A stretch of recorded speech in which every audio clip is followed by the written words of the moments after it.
Muito bom dia, boa tarde, boa noite. Quem vai acompanhar esse programa aí pelas redes sociais, meu nome é Wagner Pedro. Estamos aqui para mais uma gravação do programa Logos, um programa que é um podcast para debater ideias e filosofia, religião, teologia e tudo mais que está por dentro aí das novidades desse nosso mundão. E eu estou com um convidado para lá de especial, meu grande amigo Daniel Freitas. Vou estar fazendo uma apresentação aqui, um mini currículo. Meu amigo Daniel Freitas tem bacharelado em teologia pelo Seminário Teológico Batista Nacional, bacharelado em filosofia pela Unify, tem especialização em teologia e pensamento religioso e atualmente ele tem feito o mestrado em Ciência da Religião pela PUC São Paulo e também é pastor da Igreja Batista Ágape e não menos importante, tem uma família linda, maravilhosa, casado com Lucila, pai da Júlia, Marcos e Paulo. E o meu convidado está aqui para a gente fazer um bate-papo de um tema muito interessante, que o tema é o seguinte, tema do dia do programa. O 8 de janeiro e a crise da democracia, reflexões teológicas sobre os atos que alguns vão dizer antidemocráticos, outros vão dizer que era uma manifestação pacífica. E é sobre isso que é o bate-papo de hoje. É o objeto de pesquisa também que ele tem desenvolvido ali na PUC São Paulo. Pois bem, meu nobre Daniel, a palavra está contigo para você fazer uma apresentação e aí depois eu tenho algumas perguntas importantes aí para a gente estar batendo um papo, certo? Se apresente aí, fale mais alguma coisa e aí Certinho. A gente inicia. Bom dia, boa tarde, boa noite para quem estiver nos ouvindo aí em qualquer horário, em qualquer lugar. Wagner, me sinto muito honrado pelo convite, né, de estar aqui com você para bater esse papo, falar sobre coisas que são tão relevantes e importantes nos nossos dias, né? Quase todo dia a gente liga o noticiário e tem alguma coisa sobre o 8 de janeiro ainda vinculando em relação ao que aconteceu e os desdobramentos todos até hoje e que ainda vai ter para frente, né? Então, bater esse papo aqui com você, eu me sinto muito honrado por isso. Como você falou, é meu objeto de pesquisa ali na PUC São Paulo e a gente pretende, através dessa pesquisa, levar uma colaboração acadêmica, né, para a sociedade. É isso aí. Maravilha, Daniel. Muito boa essa colocação introdutória. Então, para começarmos, né, você pode nos lembrar de forma bem objetiva o que de fato aconteceu em 8 de janeiro de 2023 e por que esse episódio ficou tão marcado na história recente do Brasil, né? Quem sabe alguém esqueceu, né? Brasileiro diz que tem memória curta, né? Mas a gente está aí para lembrar o pessoal também. Os dados que eu vou falar aqui para você são oficiais, tá? Não são só dados de mídia ou de opinião, mas são dados oficiais que eu vou extrair aqui para você do governo do Distrito Federal, relatório sobre os fatos ocorridos no 8 de janeiro. Então vamos começar. Antes de chegar nesse dia, é claro, né, a gente se lembra bem das eleições de 22, ficou um clima de insatisfação muito grande pelo resultado das eleições, isso por parte dos perdedores, né? Por parte do governo Jair Bolsonaro, que deixou a presidência Maus perdedores, né? Maus perdedores, pois é. Ficou aquele clima de insatisfação, colocaram a culpa na urna eletrônica, diz que tinha a possibilidade de ser fraudada, pediram que se fizesse novas eleições e isso foi crescendo até que no dia 31/10, né, 31 de outubro de 2022, eles começaram a fazer pequenos bloqueios em estradas federais, pequenos acampamentos em frente a unidades militares. Aí chegou o dia 1º de novembro de 22, onde o acampamento se instalou em frente ao QG do Exército, lá em Brasília.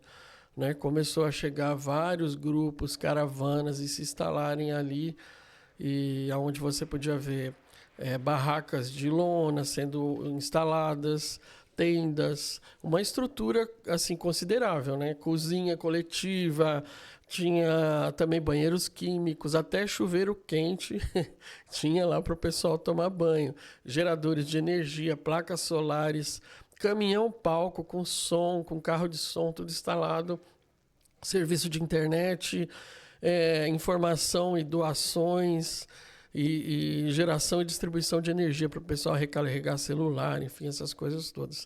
Então foi uma mega de uma estrutura, né? Uma coisa assim que não foi sem pensar. Alguém enviou recursos. Não também, caiu né? do céu, alguém enviou recursos, alguém estava financiando aquilo tudo, né? E a gente pode ver pela narrativa que existiam 310 veículos, aproximadamente desses, 260 eram caminhões, 50 home trailers e mais uns 95 ônibus com caravanas de todos os lugares. Mas a maioria desse pessoal veio do Mato Grosso do Sul, né? E aí chegou o dia 12 de dezembro, onde aconteceu uma prisão de um líder indígena que tinha chegado com um grupo lá e queria fazer uma manifestação e invadiu um espaço público, e foi efetuada a prisão desse líder indígena. Por conta disso, então, teve uma tentativa de invasão no prédio da Polícia Federal por esses manifestantes que estavam ali no acampamento, inclusive a queima de carros e de um ônibus, né? Isso daí foi acirrando os ânimos cada vez mais. Passou-se mais alguns dias, dia 24 de dezembro. Então foi encontrado um artefato explosivo junto a um caminhão-tanque na via de acesso para o aeroporto de Brasília. Essas coisas todas mostravam que existia ali uma animosidade, existia ali alguma palavra de ordem, alguma orientação para que aquelas pessoas, para que não fosse só uma manifestação pacífica, mas para que fosse realmente um ato violento, né? Para que fosse um atentado.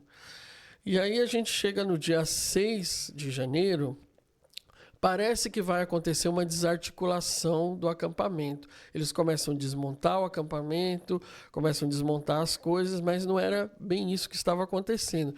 Eles estavam se organizando para uma marcha, que aconteceria no 8 de janeiro, propriamente, né? Então, no dia 7, um dia anterior, teve a chegada de muitas outras caravanas de outros estados, e muitos deles cristãos, né? Na maioria, a gente podia ver que eles estavam ali portando, além de camisetas com cores do verde e amarelo, bandeiras do Brasil, mas eles também cantavam cânticos religiosos, eles estavam fazendo orações com as mãos estendidas para o quartel, né, e pedindo intervenção militar, inclusive em nome de Deus, o que é um pouco estranho, né? Deus quando coloca Deus no meio da coisa, parece que não funciona bem, né? A gente não sabe lidar bem com isso. Então, veja bem, chegando o 8 de janeiro, às 13 horas, começou a marcha. Eles começaram a seguir, sair da esplanada dos ministérios e seguir rumo à Praça dos Três Poderes lá. A umas 50 mais ou menos, começaram algumas violências, uma contra um carro que estava passando, alguém deu uma paulada no carro, estourou o vidro. Depois começaram alguns manifestantes serem detidos, porque estavam portando facão, balaclava, esferas metálicas, estilingue e algumas outras coisas do tipo. Né? É bom ressaltar em nome de Deus, né? Em nome de quem, né? Em nome de Deus, que é um negócio meio bizarro. Complicado. Então eles foram seguindo nessa marcha. Entre 14h25 e 14h40, eles começaram a romper o gradil e a linha de revista, né? E começaram então com rojões, tesouras, máscara antigás, estilingue, bolas de gude, como eu já falei, estiletes, canivetes, frascos de gás e de líquidos inflamáveis. Então você vê que nessa estrutura e com que eles estavam à mão, não foi uma coisa que aconteceu de repente, é uma coisa pensada, orquestrada, e que a gente sabe que por meio das redes sociais foi conduzida, né? Todo esse manifesto aí. Então, em torno das 15 horas, aconteceu a invasão propriamente do Congresso Nacional, onde eles quebraram vidros, móveis, iniciaram incêndio na Sala Verde, no plenário, e tudo isso gravando, fazendo lives, e como se estivessem fazendo aquilo em nome de Deus e saindo vitoriosos, né? Saindo vitoriosos, que é um grande... mostra um fetiche daquele povo sobre aquilo que eles estavam pretendendo fazer, mas que, na verdade, totalmente fora da realidade de um país democrático. Com a mente meio entorpecida, né, de alguma Totalmente entorpecida. Meu jovem, na sua análise, então, qual foi o papel do discurso religioso no fortalecimento da narrativa política que motivou os atos do 8 de janeiro? Nesse gancho ainda, o Supremo Tribunal Federal, ele já, nos seus processos, tanto os que já têm condenação quanto aqueles que têm em curso, tem conduzido como um ato antidemocrático. Todavia, uma parcela de alguns cristãos que são inclinados mais a uma ideologia de direita, eles não aceitam que é um ato antidemocrático. Existe uma certa lavagem cerebral no sentido de uma influência, de uma narrativa política criada dentro de um discurso religioso? Como é que você enxerga isso? Olha, Wagner, certamente existe uma influência muito forte sobre a opinião das pessoas, né? Isso com base em algumas hipóteses que a gente pode levantar, inclusive que fazem parte do meu trabalho. Por exemplo, o papel do discurso como um papel intimidador, né? E a partir de um líder carismático. Se eu estou usando o nome de Deus, eu estou usando a fé das pessoas e eu coloco determinadas ações como sendo validadas por essa fé e por esse discurso religioso, tudo que é contrário a isto passa a ser o inimigo, passa a ser algo a ser combatido. Então, veja bem, a própria democracia passa a ser vista como inimiga de uma ideologia que envolve princípios ou interpretações, eu vou dizer melhor, não princípios, mas interpretações de uma fé religiosa que é validada pelo poder de Deus, né? Tem o professor João Décio Passos, ele desenvolve esse raciocínio no livro que ele escreveu sobre isso, que o poder de Deus ele é usado pelas pessoas à revelia, né? Então, quer dizer, se Deus tem um poder e esse poder está disponível, então eu represento o poder de Deus e em nome desse poder eu posso qualquer coisa. E aí você inverte os valores democráticos de direitos humanos e tudo mais. Você faz o que você quiser com isso. E também tem um papel unificador. Se a gente pensar numa chave de leitura do Emile Durkheim, né? Que a religião, os símbolos religiosos que estavam sendo usados ali, inclusive a Bíblia, orações, cânticos e tudo mais, são elementos que fazem com que as pessoas se sintam parte de um grupo, de uma só religião, um só grupo com um só propósito, né? E também a gente pode falar que existia ali uma retórica que, como diz o Frank Uzarsky, o cientista da religião, é uma retórica da aniquilação, porque ela usou as redes sociais principalmente para disseminar aquela coisa contra as urnas eletrônicas, contra a esquerda, tudo que se manifestasse contrário aos seus ideais era colocado no mesmo pacote de uma esquerda perversa que queria trazer o comunismo para o Brasil, que queria acabar com tudo, né? Então, o inimigo comum como objeto nessa retórica de aniquilação, com certeza também foi usado para criar nessa gente toda o sentimento de que eles representavam um Brasil de verdade, né? Quando, na verdade, não é bem assim. O Brasil é muito maior do que isso. O Brasil compreende tudo que vai do Iapoque ao Chuí, né? Todas as culturas, povos, expressões, ideias, ideologias e mesmo expressões religiosas é o Brasil. Então, diferente daquilo que a gente vê quando se canta o hino nacional e se veste o uniforme da seleção brasileira, quando se ganham Jogos Olímpicos ou mesmo na Copa do Mundo, né? Esse sentimento de nacionalidade, de brasilidade, que é saudável, não era aquilo que acontecia naquele momento. Na verdade, eles eram um grupo sectário que tinha uma ideia de que só eles eram o Brasil de verdade, com ideias boas para a nação, mas, na verdade, estavam fazendo isso em nome de uma ideologia aliada à extrema-direita do país. Muito bem. Tem uma frase aqui de um jurista, ex-ministro, que ele diz o seguinte: democracia não é ausência de ordem, é o império da ordem fundada na legalidade. Então a democracia ela não é uma ausência de ordem, né? E o cristão ele não pode ser anarquista, né? Contrário às leis, à ética e à moral, né? Então a pessoa ela tem sempre que se perguntar, né, se a conduta dela condiz, né, com um comportamento ético-moral. Mas vamos caminhando. Você acredita que parte do público evangélico tem confundido fé com uma ideologia política?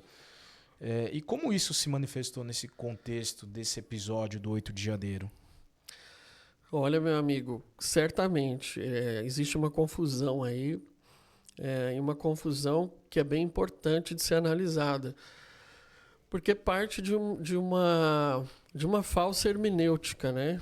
Parte de uma falsa leitura da própria fé, que vem, no caso do mundo protestante, emerge diretamente da interpretação da Bíblia Sagrada. Então, quando você pinça textos da Bíblia Sagrada e você faz uma interpretação ideológica, você pode chegar a qualquer lugar que você queira com isso. Inclusive, mover massas na direção do cumprimento dos seus ideais, dos seus objetivos, mesmo que isso seja tão evidentemente anticristão. É engraçado isso, né?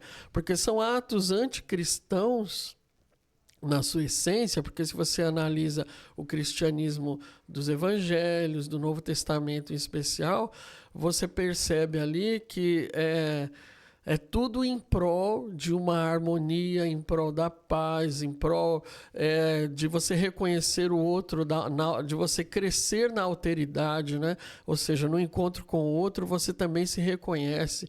Então, todos somos irmãos, fazemos parte de uma mesma fraternidade humana, e tudo que é democrático, tudo que visa os direitos humanos, são colaborações que vêm do cristianismo. Agora, quando você se coloca frente a isso, contrário a isso, levantando uma outra bandeira, uma outra ideologia, então é claro que você está fazendo a linha contrária, você está indo na contramão do que deveria ser, é parte de uma falsa hermenêutica. E aí vai entrar o que a gente tem debatido, ouvido, conhecido por aí, que é chamado de teologia do domínio, né?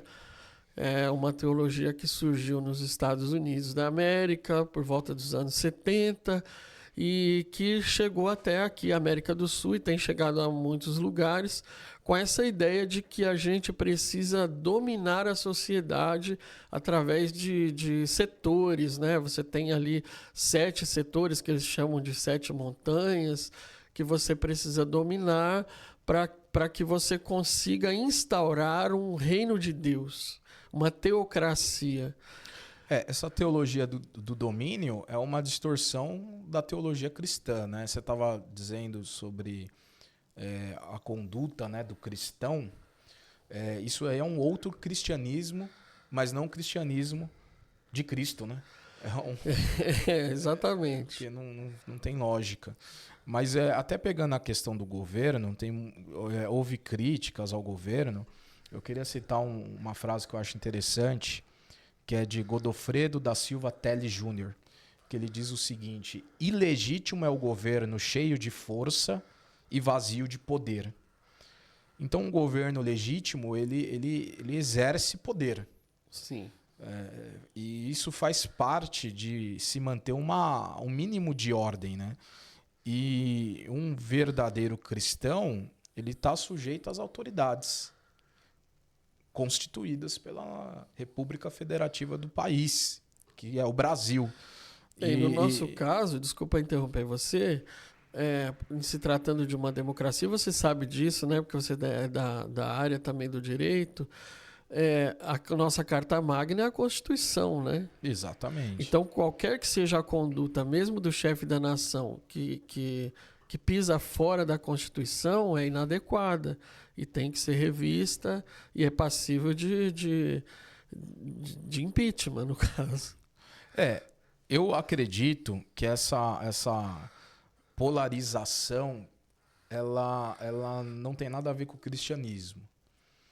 É mais ou menos tentar voltar a um período histórico em que Estado e igreja se fundem. E, na verdade, se libertamos disso e parece que existe uma tentativa de se retornar a isso. E toda vez que Estado e igreja se uniu... Deu ruim. Deu ruim. Isso aí. Você tirou as palavras da minha boca. Mas vamos lá. Eu estou aqui para fazer perguntas. Então, vamos lá.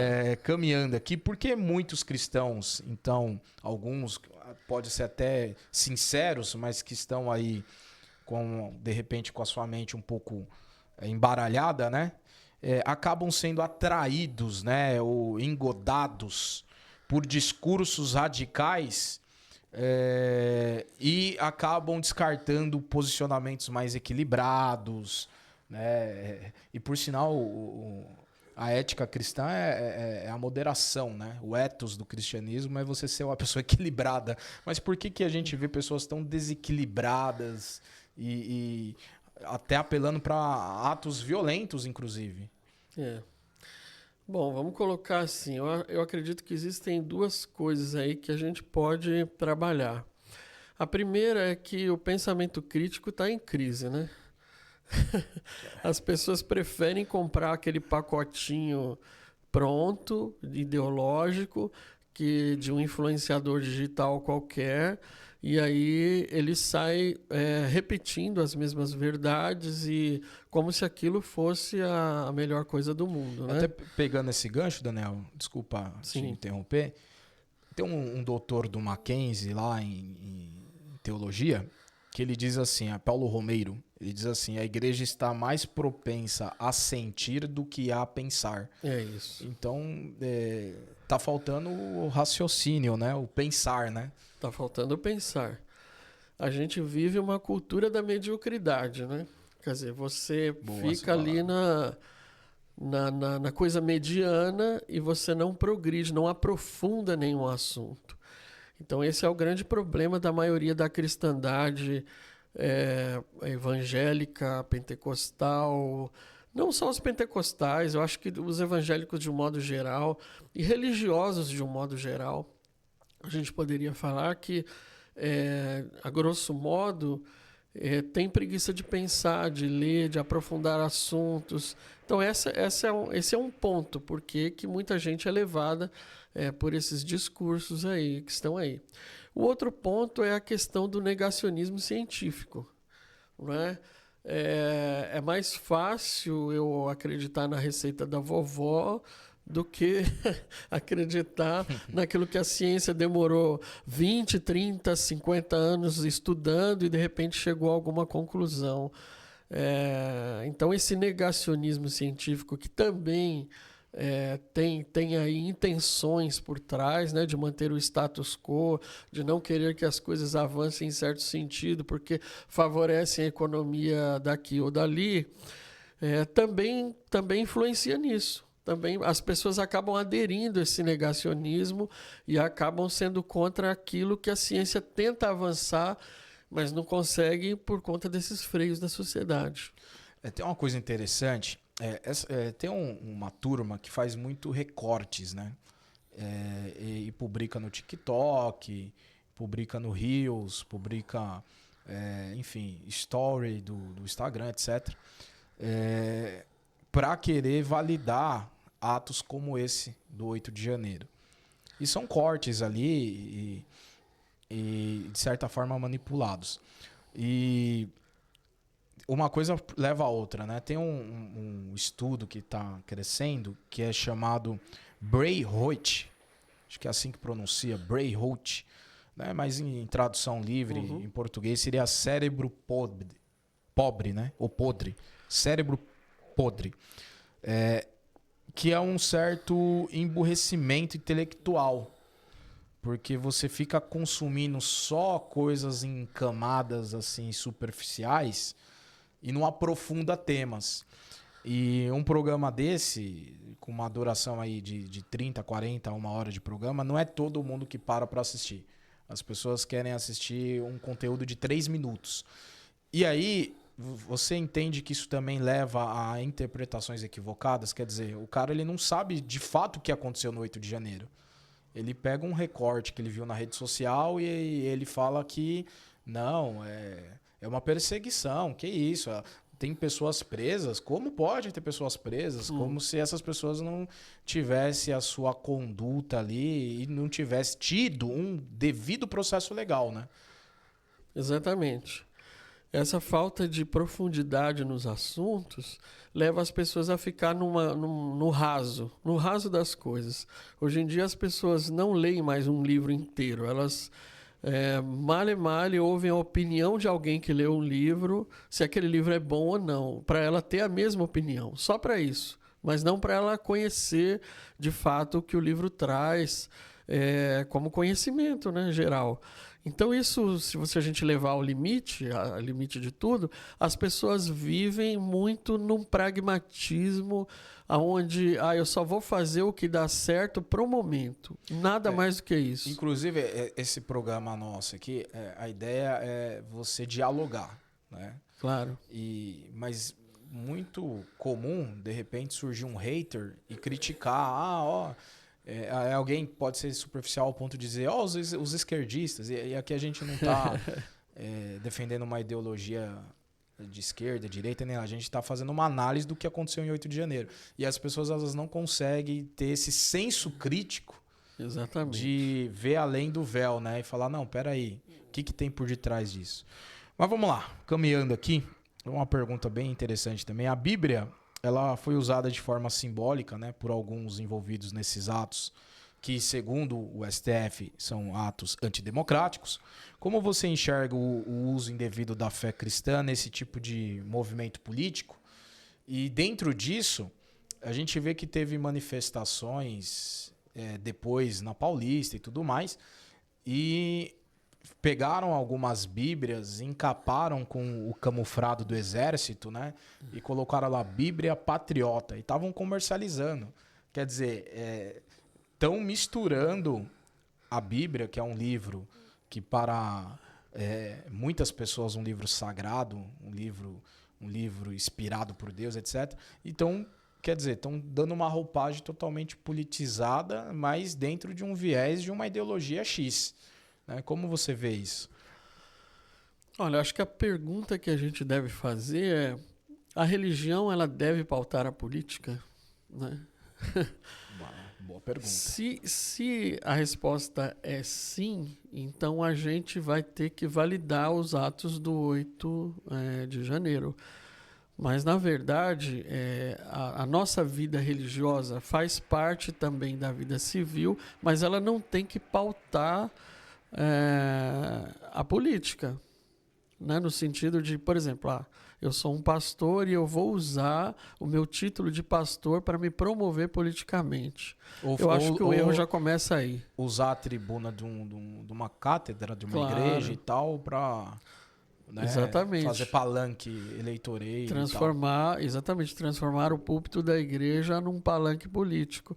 Eu acho que essas coisas já começam por estarem erradas aí, a partir daí, né? E como você mesmo me adiantou, historicamente a gente sabe que essas coisas sempre vão terminar numa tendência teocrática. de querer instalar um Estado onde Deus governa. Mas, na verdade, Deus não desce do céu e vem governar. Aquela ideia da teocracia, né? O governo de Deus. Né? Exatamente, a teocracia. Mas Deus desce do céu e vem governar o país ou a cidade? São homens, né? Não, são homens que estão lá e que dizem que estão em nome de Deus. Só que fazem coisas que contraria a própria escritura bíblica. Com né? certeza, com certeza. Quer dizer, é aquilo que Jesus disse, né? Aqueles que se sentam na cadeira de Moisés, em vez de legislar conforme seria o ideal, não, eles mesmos não fazem aquilo que eles impõem sobre o povo. Só que o brasileiro ele tem vamos dizer assim, um tato do empreendedorismo, né? O cara já criou a ideia de, não, deixa eu pôr uma Bíblia com a capa camuflada e tal. E ali ele já cria uma forma de monetizar. Só que eu acho que aquele que adquire isso, ele precisa fazer uma reflexão melhor, né? Exatamente, porque você está movendo um mercado da fé. Você está movendo o mercado da fé. Olha, o mercado da fé, balcão de negócios, né? Exatamente. E a fé virou um produto. Forte isso. Muito. Vamos lá, você acredita que há uma politização da religião ou uma religiosidade política em curso no Brasil, crescendo, né? E qual a diferença entre esses conceitos e qual o perigo de ambos, né? É mais do mesmo, né? Mas para a gente poder refinar melhor aí a resposta. Dá para a gente pensar nas duas coisas, eu acho que elas existem e ambas são perigosas, tá? Primeiro, o uso político da religião, né? Quando você instrumentaliza a religião para fins políticos. Isso é muito perigoso e é o que a gente viu acontecer aí por parte da extrema-direita. A extrema-direita percebeu um nicho, percebeu que o povo religioso tem uma pauta. Eles gostam do slogan, né? Exatamente. Deus, família e pátria. É um slogan, né? É um slogan. Então, mas que família, né? Existe uma cooptação. Que família? Essa é uma boa pergunta. Então, existe uma cooptação por parte da política, da extrema-direita, para esse nicho, que é o nicho religioso. Então, através dessa pauta moral, né, de anti-esquerdistas e tal, aconteceu uma aproximação, evidentemente, um namoro ali e um casamento.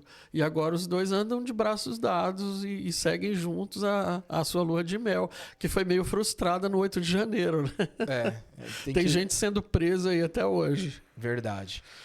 Mas vamos lá, você tocou nesse assunto aí. Assim, só para terminar a resposta, sim, o segundo ponto, né, que é quando se faz um culto à política, né, que seria a religiosidade política. E quando se pensa que um político X, você assim, transfere para ele um status de Messias. Exatamente. O salvador da pátria. A sacralização da pessoa humana, né? Você sacraliza um indivíduo e ele passa a ser visto como um enviado de Deus, como um Messias, como o salvador da pátria, o libertador. Perigosíssimo, né? Perigosíssimo, porque é um ser humano. Aí né? a política acaba virando uma seita religiosa. Totalmente.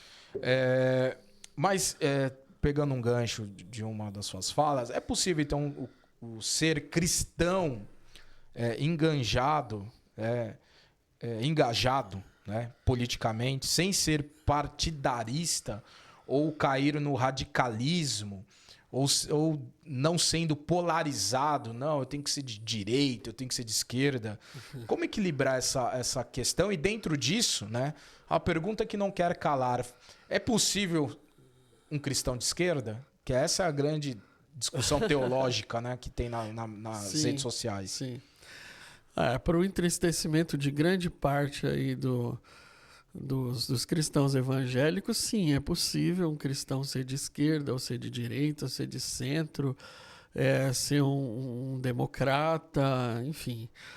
Mas assim, eu diria que para começo de conversa, a gente precisa parar de idealizar aquela coisa de se eu colocar um pastor, um padre, um babalorixá ou qualquer outro tipo de religioso como um gestor público, então vai resolver o problema do país. Não necessariamente. Não é porque o fato dele ser pastor que ele vai ser um bom gestor público, que ele vai ser um bom governante. Que tá, em outras palavras, a confissão religiosa não determina a qualificação do cargo. Exatamente. É isso aí. Então, antes de tudo, a pessoa tem que ser um bom brasileiro, um bom cidadão civil, cumpridor de seus deveres, né? E ter boas ideias para o país, né? E andar no caminho onde a gente sabe que vai ser o caminho da política pública, do enfrentamento dos problemas da nação, da diminuição da desigualdade social e tantas coisas que o nosso país ainda demanda. Tem tantos lugares onde saneamento básico ainda não chegou, né? Então, é brincadeira, né? Os caras ficarem... A gente já tem vários problemas no Brasil, né? Saúde, educação, segurança, mas a questão que me desperta muita atenção é a desigualdade social, né? Exatamente. A desigualdade social que é histórica. E aí que tá. Eu acredito que você ter esses lados, direita e esquerda, pode haver uma complementariedade, claro, como tem oposição, né? Mas um partido único, sem debates, é ruim. Faz parte da democracia. Exatamente. Você já pensou, uma democracia que só tem direita? Não é democracia, tem que ter oposição. E o ao contrário também seria... O contrário também é verdadeiro. Muito bom. Vamos lá, mais 2 perguntinhas aí, para a gente estar caminhando para a reta final. Né? Quais são os desafios para as igrejas evangélicas diante do cenário de polarização política e perda da credibilidade pública? Eu, a meu ver, alguns líderes aí, não vamos citar, né? Ninguém quer responder um processo desnecessário, mas alguns líderes aí, eles falam que são da extrema-direita e se apresenta como sendo porta-voz dos evangélicos da nação. Isso, para mim, é extremamente equivocado e perigoso, né? Como é que você vai nas suas redes sociais e você diz que está falando em nome de todos os evangélicos, segundo o IBGE aí, arredondando aí, vamos dizer, 27% da população brasileira. Quer dizer, você fala só pela sua comunidade de fé que você é pastor, você não fala pelos evangélicos no país. Mas aí tem um cidadão aí muito... uma caricatura no Brasil, né? Só de falar superficial, você já sabe de quem eu estou falando, que ele acha que fala por todos os evangélicos.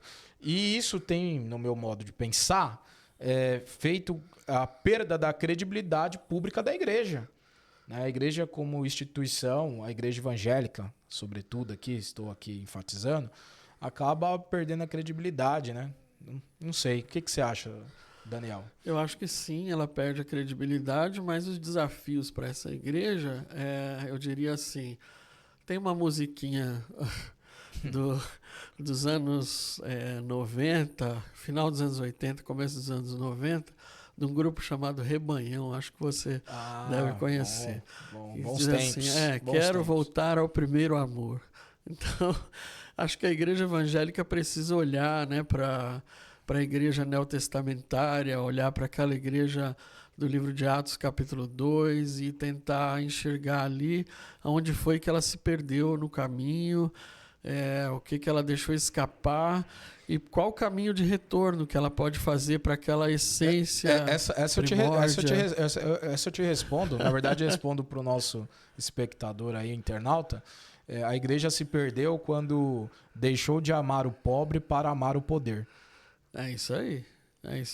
Aí se perdeu, meu irmão. Então tá respondido. Deixou de amar o pobre para amar o poder. Aí a igreja se perdeu. Daniel, uma última perguntinha aqui. Como as lideranças religiosas, então, podem reconstruir a confiança social e ajudar a promover um ambiente de diálogo, paz e democracia? Essa é a pergunta de $1 milhão, né? Essa é a pergunta. Por isso que a gente trouxe um especialista aqui no assunto.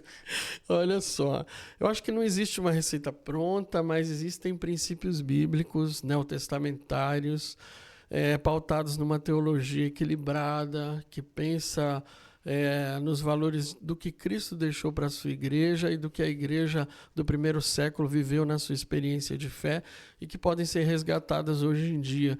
Como começar amando as pessoas umas às outras, ao próximo, ao mais pobre, ao vulnerável, aquele que está numa situação limite da vida, né? Que precisa de uma mão estendida. Quando a igreja conseguir demonstrar isso através de suas ações e não propriamente através de sua fala, ela vai conseguir chamar a atenção do mundo para que alguma coisa está acontecendo ali. Né? Opa, tem um microcosmos do reino de Deus acontecendo ali.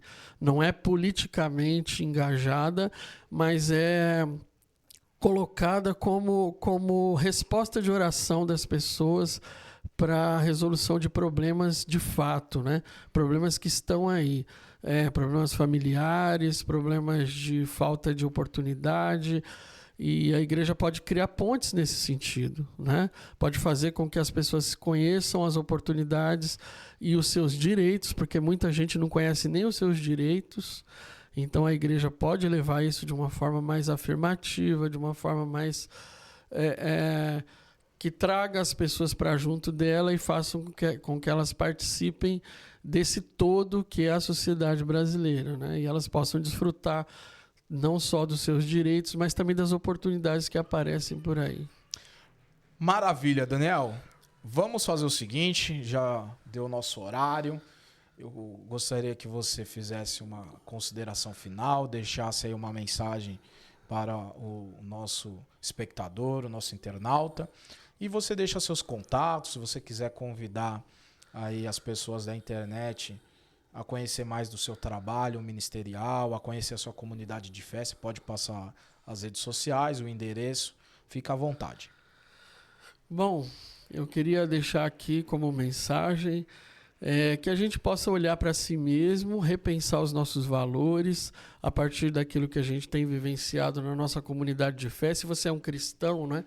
Você é um cristão protestante, de qualquer igreja, e não importa a denominação, que você possa ler as cartas de Paulo, ler os evangelhos e tentar repensar qual tem sido o seu comportamento, o seu modo de vida e a sua civilidade, né? Como você tem exercido a sua civilidade no nosso país.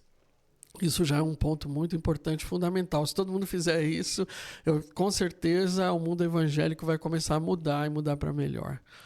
Muito bem, eu também quero deixar uma mensagem final. Muito bom esse programa, né? Dá para fazer parte 2, 3 e 4 e assim por diante, né? Crise da democracia, né? Reflexões teológicas sobre os atos antidemocráticos. A minha mensagem final é que, seja você cristão ou não, estamos debaixo de uma lei. Existe um ditado latino, né? Dura lex, sed lex. Independentemente se você concorda ou não, a lei está aí para ser cumprida, né? Se você não cumprir, você vai responder pelo rigor da lei e aí depois não adianta ficar com mimimi, como a gente vê por aí, né? E já especificamente para você cristão, a minha mensagem é o seguinte: não se deixe seduzir por fama, poder, né? Como foi bem citado pelo o nosso especialista Daniel, essa teologia do domínio, né? A gente já passou por uma onda da teologia da prosperidade. Aí agora surge a teologia do domínio. Não, porque você é cabeça, você tem que dominar, você tem que estar nos maiores escalões do governo. Não, evangelho não é isso. O evangelho do nosso Senhor e Salvador Jesus Cristo, para você que acredita em Cristo como Filho de Deus, é muito simples. O evangelho é um mendigo contando para outro mendigo aonde encontrar o pão. E quem é o pão? O pão da vida é Cristo. E ele veio para os pobres, os simples e os humildes. Que Deus te abençoe. O programa está sendo encerrado. Meu forte abraço. Tamo junto e até a próxima.